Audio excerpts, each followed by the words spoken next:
If he wins, like I said, he's gonna have to get things done. Well, what does he have to do to win? Oh, right now you need some black people and some Jewish people on the side. Good luck. Well, Mamdani's a perfect example of what. Charlamagne does this really weird thing with his mouth. It's so annoying. I'm sorry, guys, for this kind of. Once again, we're watching. You know what? Because Andrew Schulz is back, and they do talk about pretty current topics. I just feel like I feel like Charlamagne is the comic relief, or I don't know what he is for this podcast, and Andrew Schulz is like the one who kind of leads the conversation. Sometimes to nowhere, though. Sometimes to nowhere. It's just always this take of everything. Talk about everything, but talk about nothing. It's just a weird thing that Andrew Schulz does that you have to catch. But Andrew Schulz is going to, once again, lead the conversation. And Charlamagne is just going to be, emotional. They're talking about Zoran Mamdani and this Democratic election that's going to happen in New York. Here's the thing. Nothing is going to change. But whatever. I'm not going to get into all that. We'll get into the clip first, and then we'll talk about the rest. All right. We're talking about like the flattening of people. Yeah. Like there are certain people that truly just believe he is a anti-Semitic communist. They literally believe that is who he is as a person. And then there's other people that believe that he's a young, smart liberator that's trying to help people that are struggling to make it through in a very expensive city. This is the same person, and online there are 2 different versions of him. Maybe 10.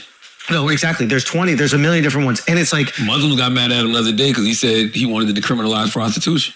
Yeah. So when he was on Rosanna Scotto, like he kind of had to explain... Why is it only Muslims getting mad at him for wanting to decriminalize prostitution?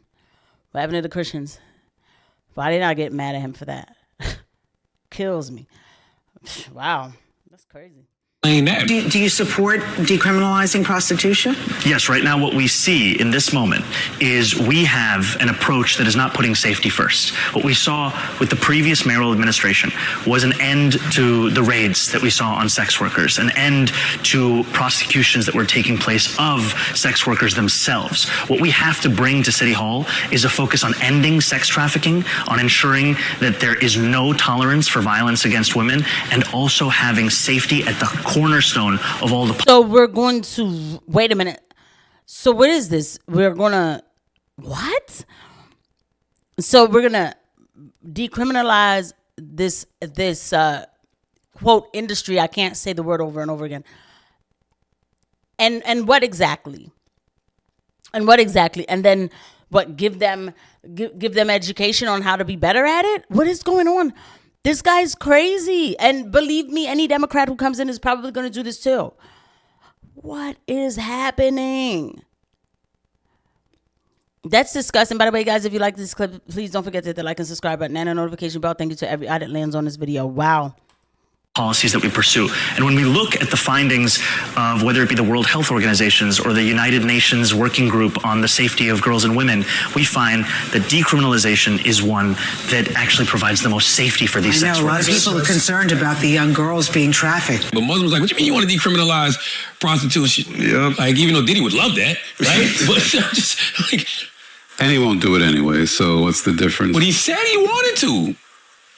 Well, I don't know. I think the crime thing is going to be... I'm sorry for I keep cutting it. Andrew Schulz has checked out. He doesn't care. Because Andrew Schulz is not going to have to deal with the prostitutes in his streets. He doesn't care. What is happening?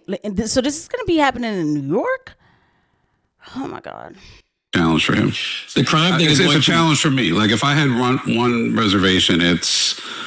I've often said I'm a little more like pro-policing than probably a lot of other people who share ideas with me. And like, bro, it doesn't work. This idea, like the fund's not going to work. I like what he says when he says refund social services, though. Sure. Look, at the end of the day, you don't do something because you're worried about the punishment. I would love for us to sit here and go like, we're not going to do it because, forgiveness is important and we're all going to know how, if we had the right opportunity, we had the right money, we would do the right thing. You know how many friends of mine that came from like upper middle class backgrounds ended up selling drugs because it was fun and they were lazy? Damn. You know what I mean? It's just like this. You need punishment. Unfortunately, we're human beings. Yeah, I think. Well, we have punishment. I don't know if we have enforcement all the time, and that's the issue. I think there's a great. We don't really have punishment. It's catch and release. Yeah, you're right. So, like, you need. I promise you, you start punishing people, they'll stop committing crimes immediately. Yeah, but Schulz, what happens when you punish them, right? Like catch and release is one thing, but okay, let's say you catch somebody who has been committing crimes, right? Right. What happens when they're in the system? Are you actually trying to make them better? They call it a correctional system. Are you actually trying to correct anything? Who cares? Okay, I'm sorry if I screamed in your ear. Sorry for cutting it off again. It's always the black that's gonna come here and defend the criminal. I don't give a damn. You're right. They're not making them better in the system. They're not. I'm sorry, but they're not. In fact, it is a system that is so, like, it is a trap. Once they go in, they get comfortable. They get movie nights, they get dogs, they get popcorn, they get to talk to the nurse like she's nothing.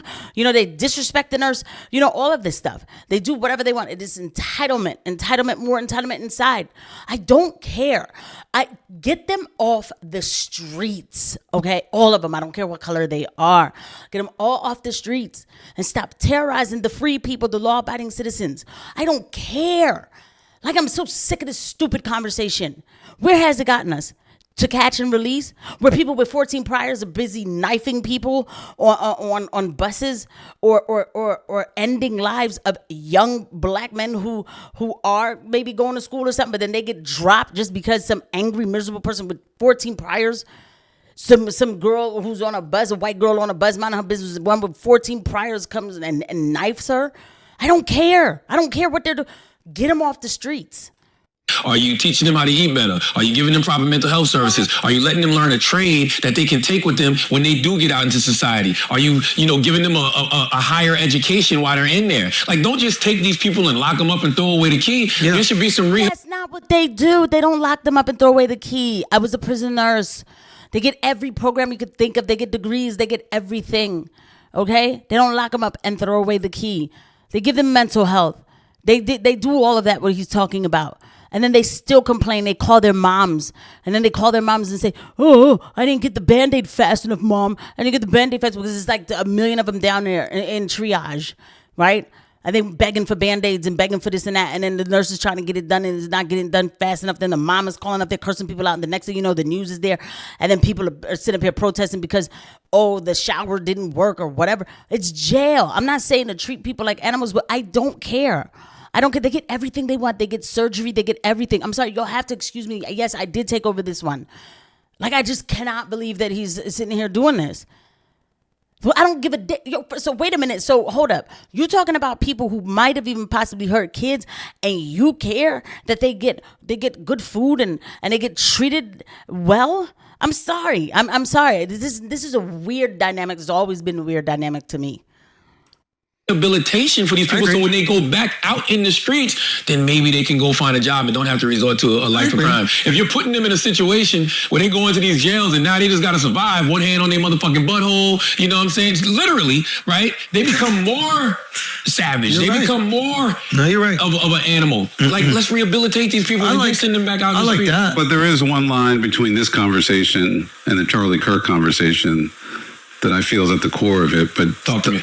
Guns. Oh yeah, absolutely. I'm not. Listen, I'm a 2A.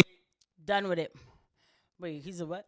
All day. I believe in my right to bear arms, but I also believe in common sense gun reform.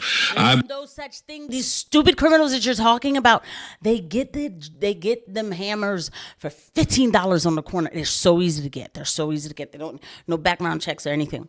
So now, when that person has that hammer that he got for $15, and you busy working on 17 background checks of common sense, this, that, and the third, and he's already taking a life. What are we taught? I cannot. And it went right to he is really like disgusted. Nobody even laughed at his joke. I can't take this. I'll see you guys at the next one. Bye.